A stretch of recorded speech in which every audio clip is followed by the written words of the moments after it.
Kamusta mga kamalasakit? Ako ang inyong mekanikong hindi lang puro tornilyo ang niigpitan, kundi pati ang inyong kaligtasan. Dito sa Moto Malasakit, ang motor mo ay ating aayusin ng may kalinga. Dahil alam natin na may pamilyang laging naghihintay sa pag-uwi mo. Kaya ano pang hinihintay ninyo? Tara, simulan natin ang pagrepaso.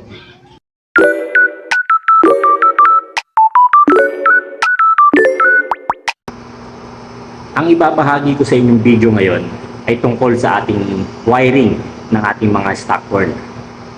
Alam nyo ba na may dalawang klase ng wirings ang ating mga motor? Ito ay yung positive trigger at yung negative trigger. So, share ko sa inyo ngayong araw na ito yung diagram ng wiring ng ating mga stock horn in positive trigger at negative trigger. So, eto guys yung diagram na ginawa ko para sa ating positive trigger, no? So, yung mga motor nga pala na may sistema ng wiring na positive trigger ay yung mga Honda, no? So, ito papaliwan ko sa inyo.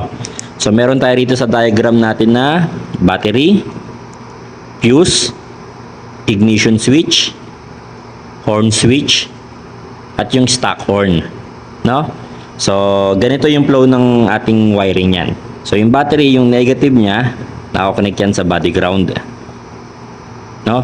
So, ito, yung positive, papunta yan sa fuse. So, pagdating sa fuse, dediretso naman yung wire ninyo, papunta sa ignition switch, sa input ng ignition switch.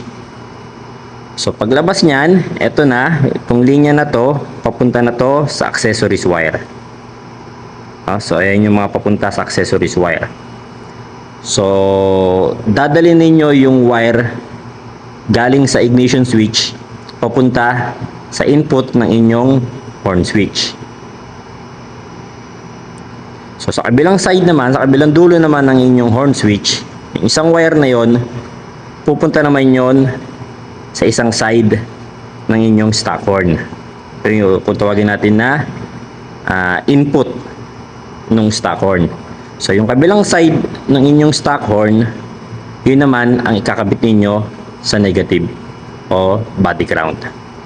So, ganyan ang flow ng inyong wiring ng stock horn kapag positive trigger. So, ngayon naman guys, ang ituturo ko naman sa inyo ay yung negative trigger na system ng wiring sa ating mga motor. So, madalas makikita ninyo yung ganitong sistema ng wiring sa mga Yamaha, sa mga Kawasaki, no? So, ito, ganun pa rin. Meron tayong battery, fuse, ignition switch, horn switch, at yung ating stock horn, no?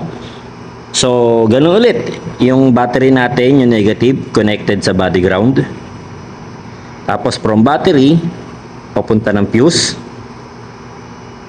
Tapos from fuse, papunta ng ignition switch. Di gaya kanina sa positive trigger, from ignition switch, yung output niya dediretso sa horn switch input. Dito baliktad. Iba naman siya. So from output ng ignition switch, dediretso siya papunta sa input ng ating stock horn. So yung output ng ating stock horn, kung kanina sa positive trigger, nakakonekta siya sa body ground, dito naman dadalin mo siya doon sa input ng ating horn switch. So yung output ng ating horn switch, siya naman ngayon ang pupunta doon sa ating negative ng ating battery. Ayan. Yan ang diagram ng ating mga stock horn sa ating mga motor. Ride safe mga kamalasakit. Tandaan, ang maayos na motor, ligtas na rider.